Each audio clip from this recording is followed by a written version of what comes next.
Diary Misteriku.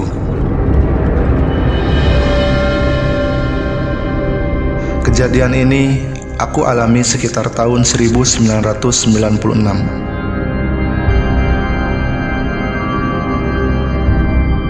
Berawal di saat aku pulang dari pekerjaanku. Kebetulan pada waktu itu aku bekerja lembur dan aku pulang sekitar pukul 10:30 malam. Aku pun bersiap-siap dan membereskan semua alat-alat kerjaku.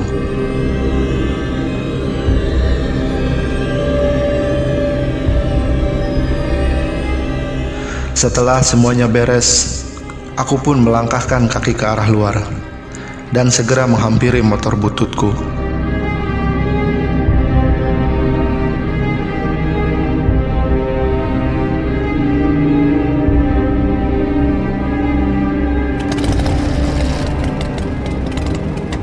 Aku menyela motorku dan sekali selaan motorku langsung menyala.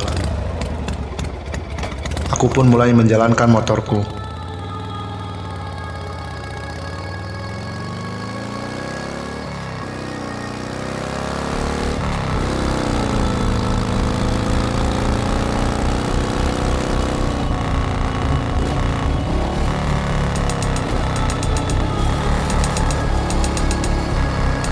Suasana malam itu sangatlah dingin, sehingga aku menjalankan motorku tidak terlalu kencang, karena angin malam itu lumayan membuatku sangat dingin. Saking dinginnya, aku berhenti sebentar dan bermaksud untuk menyalakan sebatang rokok, agar sedikit menghilangkan rasa dinginku.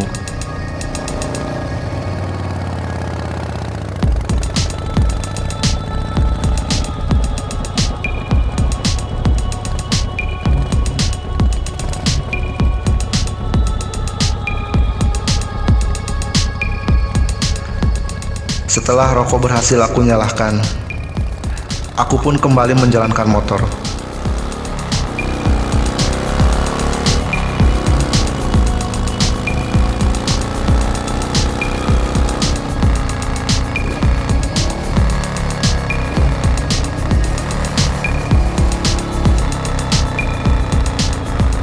Cukup jauh perjalanan yang aku tempuh untuk sampai ke rumahku.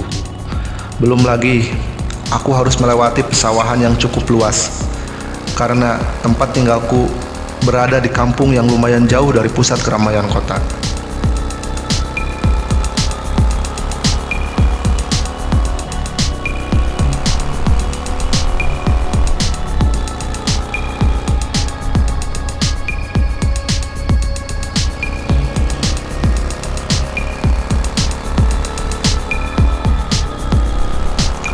Setengah jam sudah aku mengendari motorku. Kini tiba di jalan area pesawahan. Suara binatang malam di malam itu sangatlah ramai dan saling bersahutan. Angin berhembus dan membuat suasana semakin dingin. Sebatang rokok yang tadi aku nyalakan pun sudah habis. Dingin banget malam ini. Tak biasanya angin berhembus sampai menusuk dadaku. Padahal aku memakai jaket tebal, namun tak dapat melindungiku dari rasa dingin yang benar-benar menusuk sampai tulangku.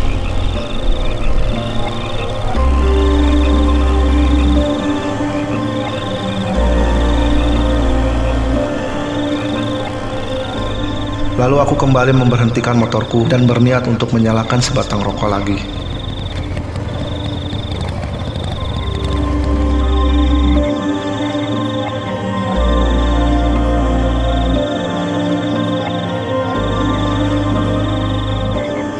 Setelah rokok berhasil aku nyalakan, aku terdiam sejenak, menikmati hisapan asap rokok yang membuatku sedikit hangat.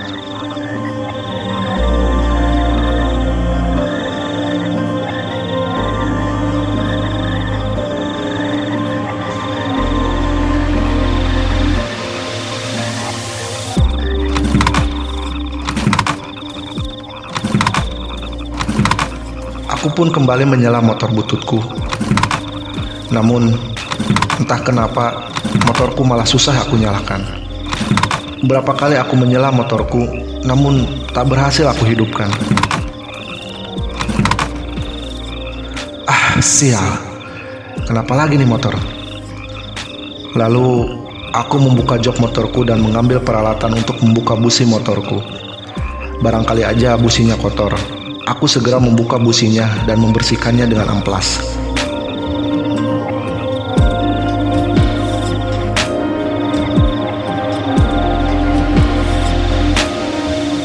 Setelah dirasa cukup bersih, aku pasangkan kembali businya dan aku mencoba menyalakan kembali.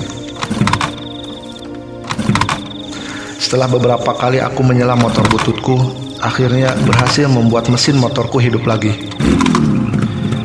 Aku bergegas untuk segera pergi karena malam makin larut dan suasana makin bertambah dingin.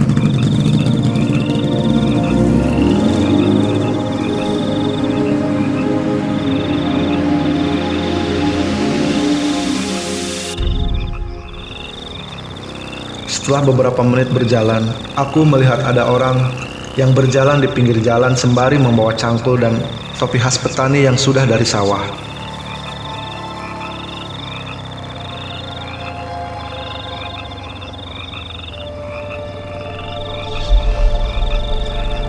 Aku tak berpikir apapun, karena memang di daerah ini suka ada para petani yang malam-malam ke sawah untuk mengairi pesawahannya.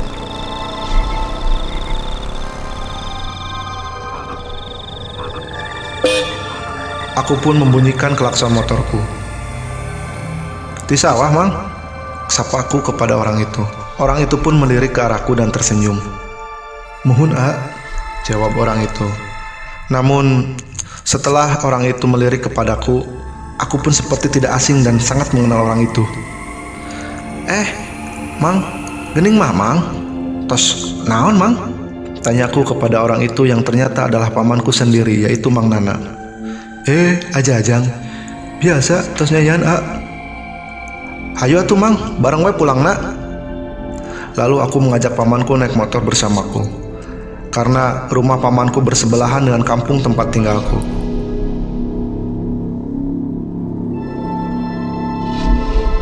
Aku sangat senang karena ada pamanku yang sekaligus juga menemaniku selama di perjalanan pulang. Aku mengobrol dengan pamanku selama di perjalanan. "Dari jam berapa, Mang, pergi ke sawahnya?" tanyaku kepada pamanku. "Oh, tadi pas sudah maghrib." "Oh gitu, Mang. Gimana, kebagian gak airnya, Mang?" tanyaku lagi kepada pamanku.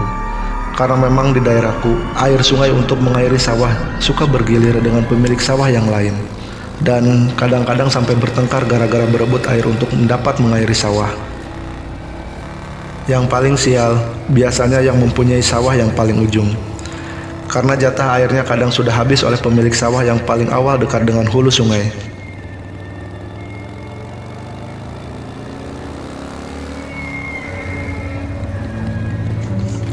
Aku kembali berhenti sebentar dan menawari sebatang rokok kepada pamanku. "Mang, mau rokok, Mang? Dingin banget nih malam ini." "Boleh, Mamang minta hiji lah. Kebetulan rokok Mamang juga sudah habis tadi." Lalu aku memberikan sebatang rokok kepada pamanku, dan aku menyalakan korek untuk membakar sebatang rokok yang tadi diambil pamanku.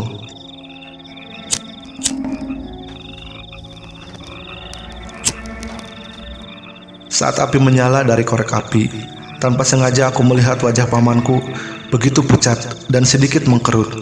Aku sedikit kaget, dan tanpa sadar aku mematikan kembali api yang tadi menyala di korek api itu. "Aduh, punten, Mang, kaget," kataku kepada pamanku karena mendadak memadamkan korek api yang sudah menyala. "Oh, nggak apa-apa. Sini, biar Mamang aja yang menyalakan apinya." Lalu pamanku mengambil korek api dari tanganku dan menyalakan api kembali untuk membakar sebatang rokok yang ada di pamanku. Aku kembali melihat wajah pamanku yang sangat berbeda dengan apa yang tadi pertama aku lihat. Wajahnya pucat dan kelopak matanya terlihat melingkar hitam. Aku sedikit merinding, namun aku mencoba tenang dan berpikir positif. Rokok pamanku pun sudah menyala dan pamanku mengembalikan korek api kepadaku. Lalu kami pun melanjutkan perjalanan kembali.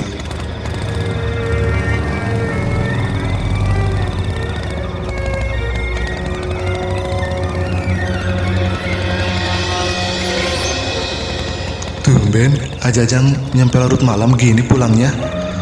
Mendadak pamanku bertanya kepadaku. Oh iya Mang, aku habis lembur. Biasa, banyak kerjaan Mang. Aku pun menjawab pertanyaan pamanku. Oh ya Mang, gimana keadaan Bibi? Sehat? Lalu aku bertanya keadaan istri dari pamanku. Namun aneh, pamanku tak menjawab. Aku pun diam dan tak bertanya lagi. Mungkin saja pamanku tak mendengar pertanyaanku karena tak terdengar oleh suara angin yang cukup kencang.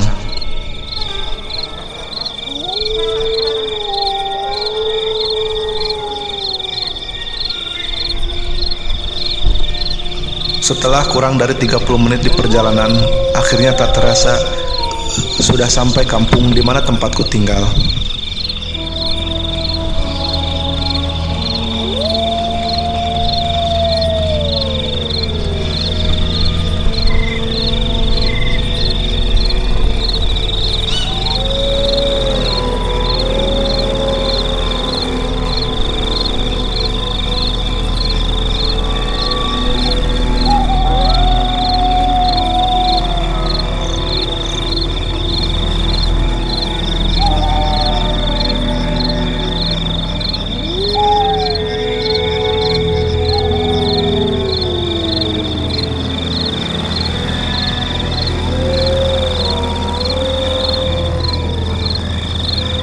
Ajajang, berhenti di sini aja. Tiba-tiba pamanku meminta untuk berhenti. Loh, Mang, kok di sini berhentinya? Kan rumah Mamang masih jauh. Gak apa-apa deh, biar saya antar sampai ke rumah Mamang, jawabku. Karena memang kampung tempat tinggal pamanku agak sedikit jauh dari kampung tempat di mana aku tinggal. Gak apa-apa, di sini aja. Biar Mamang nanti pulang sendiri aja. Kasihan, nanti Ajajang jauh lagi. Oh ya nggak apa-apa Mang, sudah malam Mang, biar Mamang saya antar aja ke rumah. Gak usah, biar Mamang berhenti di sini aja. Rumah kamu kan sudah dekat. Kasihan nanti Oh ya nggak apa-apa Mang, biar saya antar sampai rumah Mamang aja. Tapi sebentar ya, ke rumah saya dulu. Saya mau nyimpan tas dulu. Mamang ngopi aja dulu di rumah. Atau Mamang nginep aja, biar besok pagi-pagi saya antar Mamang pulang. Gak usah, Mamang mau cepat-cepat sampai rumah. Oh gitu ya. Ya udah sebentar ya Mang, ke rumahku dulu sebentar, nyimpen tas.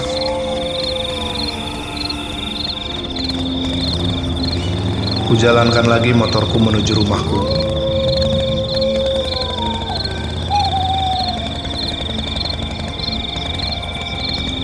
Cuma butuh beberapa menit saja sudah sampai di rumahku.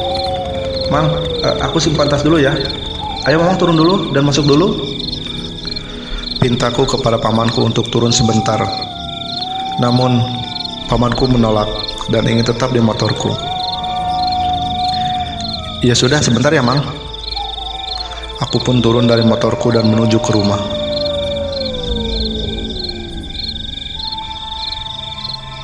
Assalamualaikum. Assalamualaikum. Aku mengetuk pintu rumahku. Waalaikumsalam. Terdengar suara yang menjawab salam dari dalam rumah.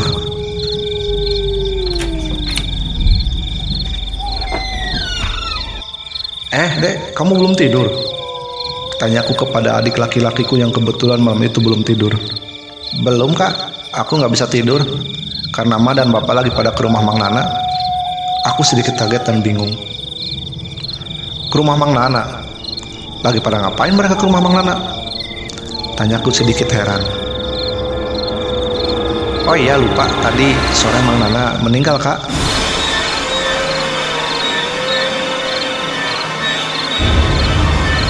Jangan bercanda kamu dek. Masa Mang Nana meninggal? Bercanda gimana Kak? Emang bener Mang Nana tadi sore meninggal? Kamu jangan sembarang ngomong dek, Mama Ali, bentakku. Ih, kakak mah dibilangin malah marah. Bagaimana kakak tidak marah? Barusan kakak pulang bareng Mang Nana. Masa kamu bilang meninggal? Astagfirullah kakak. Dibilangin ya. Maksud kakak apa ya pulang bareng Mang Nana? Lalu adikku pun heran dan mulai takut dengan apa yang aku bicarakan.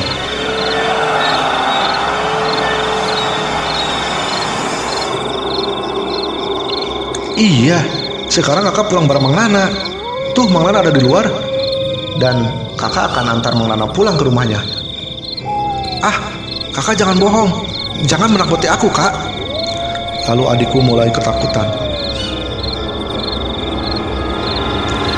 Gak percaya kamu, Dek? Ayo ikut kakak keluar. Lalu aku mengajak adikku keluar. Meski adikku awalnya tidak mau dan merasa takut.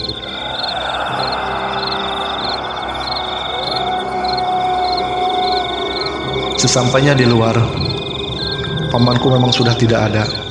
Hanya ada motor bututku saja yang tadi diduduki pamanku saat aku mengajaknya masuk.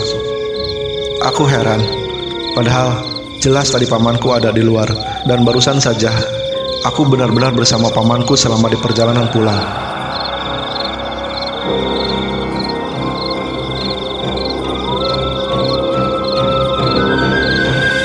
Kemana Mang Nana ya, Dek? Ya nggak tahu lah. Kan Mang Nana udah meninggal, Kak.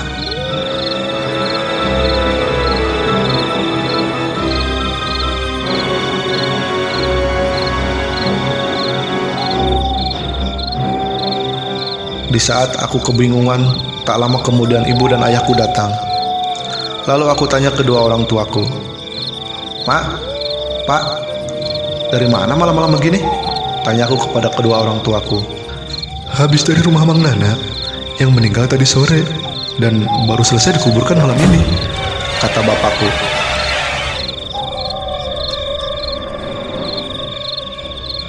Kakiku sangat lemas dan sangat tidak percaya dengan apa yang kedua orang tuaku katakan barusan. Yang benar, Pak. Mang Nana meninggal. Iya. Padahal baru saja saya pulang bareng Mang Nana ketemu di jalan saat Mang Nana mau pulang dari sawah, Pak. Mereka pun heran. Mana mungkin Mang Nana pulang bareng sama kamu? Ah, ngaco kamu. Lalu ayahku pun tidak percaya dengan apa yang aku katakan tadi. Kemudian aku menceritakan pengalaman yang baru aku alami dengan Mang Nana kepada kedua orang tuaku dan juga adikku. Mereka benar-benar keheranan sekaligus merinding dengan ceritaku.